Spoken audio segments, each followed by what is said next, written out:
Torna questa sera l'appuntamento con la Notte Europea dei Musei. L'iniziativa nasce con il patrocinio dell'UNESCO e del Consiglio d'Europa per incentivare e promuovere la conoscenza del patrimonio artistico e culturale nazionale ed europeo. Durante questa serata musei, parchi archeologici e siti storici della regione apriranno le porte al costo simbolico di €1, offrendo visite guidate, mostre speciali, performance artistiche, laboratori per bambini e tanto altro. E sarà anche questa sera un'opportunità unica per esplorare le collezioni permanenti, le esposizioni temporanee, arricchendo così la propria conoscenza dell'arte e della storia siciliana.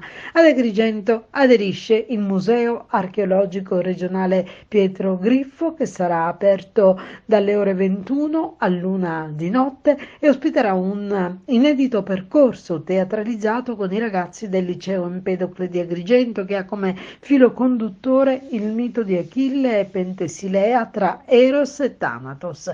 In provincia ci sarà aperto fino alle 23 il Museo Archeologico della Badia di Licata.